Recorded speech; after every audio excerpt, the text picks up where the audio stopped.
Hey, Oncers, it's Minx, and it's time for another Once Upon a Time review. I'm reviewing episode 18, and there will be plenty of spoilers, so if you have not seen this episode yet, go to watchabc.com and watch the episode first, please, so you know what I'm talking about. With that said, let us go. We pretty much already knew who this episode was going to center around at the end of last episode, which featured a resurgence of everyone's favorite werewolf, Red Riding Hood, aka Ruby, and we were not disappointed. We also saw the payoff for something that the producers said they were going to do a while ago. Um, we got to see our LGBT relationship happen, which is mostly awesome. And I am totally for. It was great that they said they were going to do it, and they went through with it. We hit pay dirt. I only have a couple of minute issues with it. And it has nothing to do with the nature of, the relationship itself. It's just a few things surrounding it. First of all, with all of the setup that they did with Mulan seasons ago, and the fact that they also said that she would be a part of, an LGBT relationship, I didn't think that that word choice indicated that she would be the lesbian best friend to said relationship.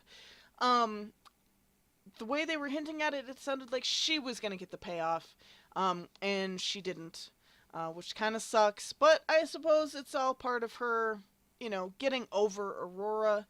And just so you know, if anyone missed that, yes, I said Aurora and Mulan, because Mulan was clearly in love with Aurora, and if you think otherwise, if you think she was in love with Philip, gross. You weren't really paying attention to the subtleties in some of the episodes.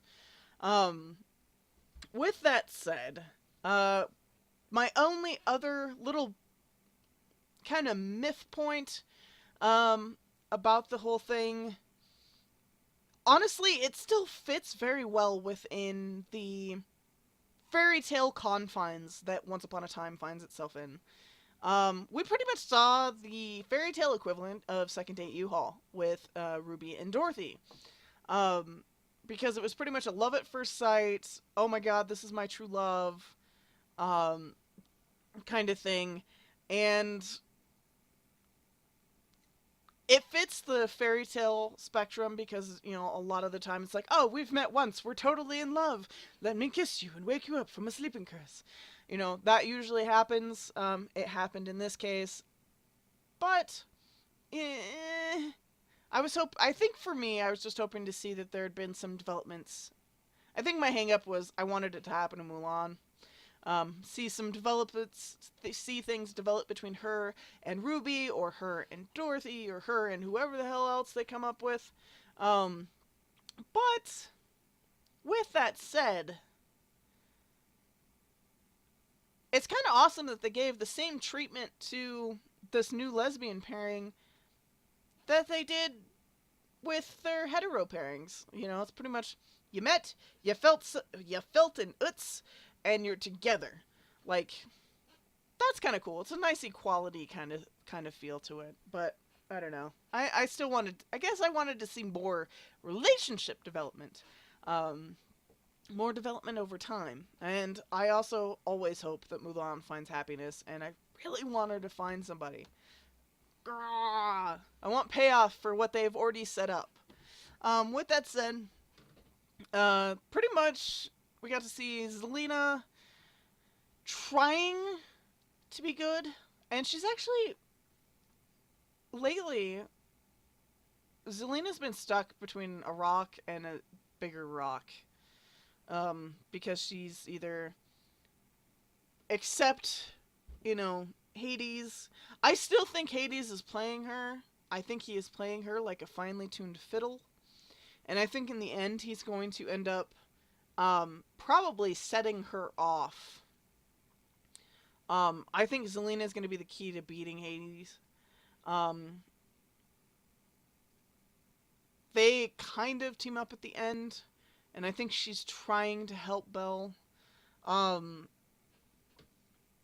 Kind of, because I think she's trying very hard to stay on the side of good. but we'll see what happens. There are theories. I've seen theories out there that Dorothy is actually Zelina's daughter. Um, and that yeah, I've seen theories that say that Dorothy's Zelina's daughter, with Robin. Um, I've seen theories that say that it's Belle's child. Um, there's so many theories already swirling about the baby, because the baby doesn't have a name yet. So, uh, how rough a kick in the nuts would it be if they named the kid Dorothy? You know. Um, a lot of theories swirling around about that. So I guess everything remains to be seen. Robin Hood's still hiding out with the baby, so we didn't get to see him. He probably had other stuff going on. We also find that there was a loophole that Hades didn't think of, in that Hook can actually change the names on the headstones. So instead of sending David home to be with Neil, they end up sending Snow and changing scrawling David's name in like little kid chicken scratch on the tombstone while crossing out Snow White's so she could go home with Neil. After helping Ruby awaken Dorothy. Um, so that was kind of bittersweet moment. I find that I'm liking Snow White more and more, and I still can't really. I'm not a huge fan of Prince Charming, but that was kind of cool. You know, deciding that she needed to be the one to go because she was the one freaking out more. So I mean, there is that. Um, hmm. Yeah, the episode as a whole, I would give it a B plus. I give it a B plus. Um, there was an Easter egg, if anyone saw it. I've been saying from the beginning that there have been 5 rivers of the underworld. Um, and above one of the tunnels, above one of the rivers, it actually said Styx. You had to be looking real careful in order to see it. So that was kind of cool. The effects were okay. Hades is turning more and more like the creepy uncle you don't want to hang with. So that kind of bothers me just a smidge. Um, but yeah, I'd give it a B plus. The story overall wasn't bad. The fact that they, followed through on what they said they were going to do is pretty good. Um, I think line of the episode is actually going to be more of a scene of the episode. It's where, Ruby's freaking out about the fact that Auntie Am got turned into a puddle of Gatorade. And, she's like, well, who's going to end up, being able to wake her? And Snow just very casually sitting there, well, I don't know. You? And pretty much calls her out on her shit and is like, haha, you're in love with her. So that was pretty cool.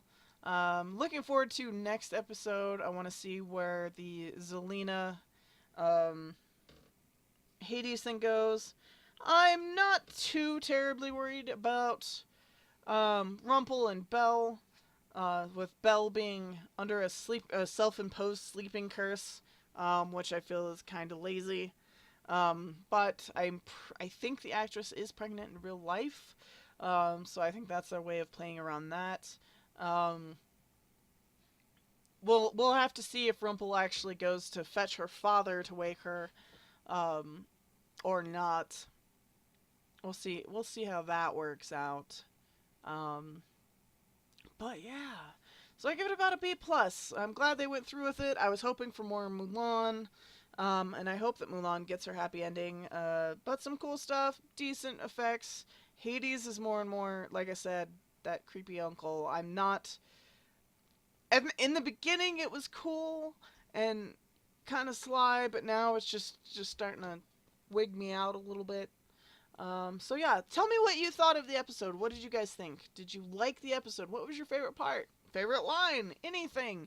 How do you feel about the relationship between Ruby and Dorothy? Do you feel it's misplaced, well placed? Place it anywhere? Let me know down below. I answer all comments.